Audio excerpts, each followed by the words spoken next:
Hello everyone. आज मैं एक बहुत इम्पॉर्टेंट टॉपिक पर आपसे बात करूंगी जिसका नाम है एंगर।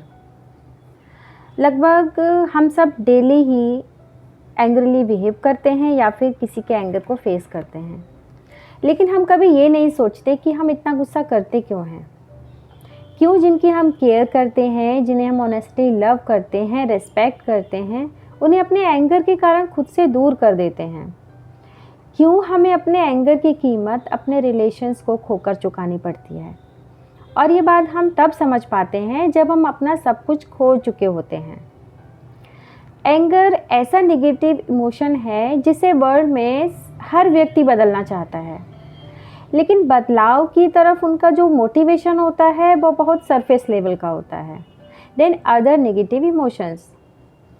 हाँ, मैं ये जानती हूँ कि यूनिवर्स में ऐसा कोई लॉ नहीं है जो ये कहता हो कि आपको बदलने की ज़रूरत है, लेकिन आज जो मैं पॉइंट आपके साथ शेयर करूँगी उनको सुनने के बाद आप ये ज़रूर कहेंगे कि हाँ, मुझे अपने बिहेवियर में बदलाव की ज़रूरत है। तो पॉइंट नंबर 1 है anger destroy personal relationship. Anger हमारे व्यक्तिगत रिश्तों को डिस्ट्रॉय कर देता है।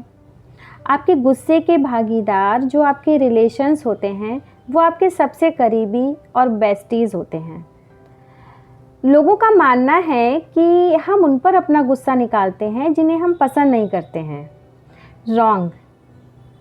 कई साइकोलॉजिकल सर्वे कहते हैं कि हम अपना गुस्सा उनको दिखाते हैं जिन्हें हम अच्छे से जानते हैं, समझते हैं, जैसे आपके स्पाउस, चिल्ड्रन, फ्रेंड्स, कोवर्कर्स।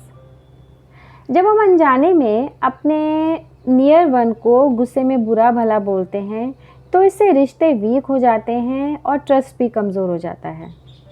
हमें माफ़ी तो मिल जाती है मांगने पर दोनों तरफ थोड़ा सा पेन, गिल्ट और शेम रह ही जाता है। पॉइंट नंबर 2 है anger disturbs work relationship. Anger हमारे वर्क प्लेस के रिलेशंस को अफेक्ट करता है। ऑफिस वर्क अधिकतर स्ट्रेस्ड और फ्रस्ट्रेटिंग होता है, जैसे demanding bosses, jealous coworkers, irritate customers, deadline and so many. ये सभी आपके पेशेंस को आजमाते हैं।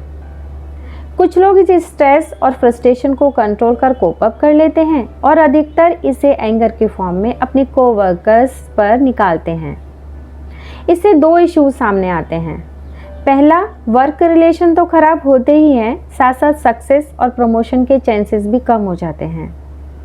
दूसरा, आपके जो इम्पॉर्टेंट इश्यूज होते हैं आप उन पर फोकस नहीं कर पाते हैं और आपके वर्क की क्वालिटी भी अफेक्ट होती है। पॉइंट नंबर 3 है anger makes difficult situations worse. Anger मुश्किलों को और ख़राब कर देता है। सपोज़ आपकी फैमिली में पहले से ही मेंटली, फिज़िकली और फाइनेंशियली इश्यूज़ चल रहे हों और ऐसे समय में अगर आप अपने एंगर को कंट्रोल नहीं कर पाते हैं तो सिचुएशन और बिगड़ सकती है। हाँ, हम ये मान सकते हैं कि कई जगहों पर गुस्सा आपको हेल्प कर सकता है, लेकिन इससे सेंसिबल चेंज की उम्मीद शायद ही की जा सकती है।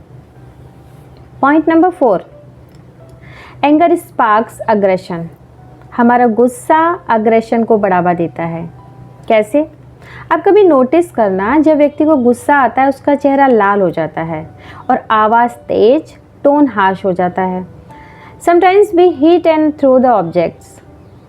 आपने देखा होगा जब आपकी कार से कोई स्कूटर वाला आपकी कार को स्कूटर से टच कर दे, आप गुस्से से गाड़ी से बाहर आते हैं और चिल्लाते हुए उस स्कूटर वाले पर 2 थप्पड़ लगा देते हैं, जबकि आपकी कार का कोई ज़्यादा नुकसान नहीं हुआ होता है, लेकिन आपके अग्रेशन से स्कूटर वाला और आसपास के लोग ज़रूर हर्ट होते हैं।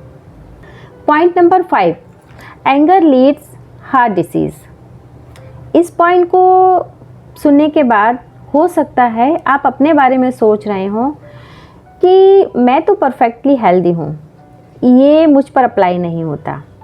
वेट 50 सालों की रिसर्च बताती है कि क्रोनिक एंगर और heart disease are often connected. Continuous anger behaviour के कारण स्ट्रेस, एंग्जाइटी और डिप्रेशन बढ़ता है, जो सीधे आपके हार्ट पर असर डाल सकता है। और हार्ट अटैक का खतरा बढ़ जाता है। Point number 6, anger personal distress और डिस्कम्फर्ट को बढ़ावा देता है। अपने गुस्से की कीमत हमें खुद अपने डिस्ट्रेस और डिस्कम्फर्ट से चुकानी पड़ती है और इसका इम्पैक्ट आप साफ साफ देख सकते हैं, जिसमें शामिल है serious emotional imbalance, depression, guilt, embarrassment, feeling of out of control, lack of confidence, low frustration tolerance and rage. Anger में या तो हम खुद को सुपीरियर दिखाना चाहते हैं या फिर हम दूसरों को ब्लेम करते हैं। जैसा हम चाहते हैं वैसा ना होने पर गुस्सा कॉमन ह्यूमन बिहेवियर है, but by this such repeated behaviour we feel restless.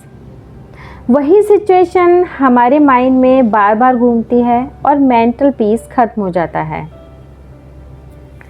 तो देखा आप सभी ने किस तरह एंगर हमें और हमारे आसपास के लोगों को हर्ट करता है।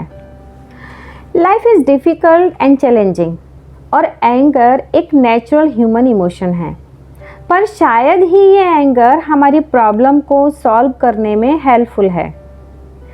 इसके बारे में सोचिए ज़रूर और डिसाइड कीजिए, रेज आपके लिए हेल्पफुल है या हर्टफुल। Thank you.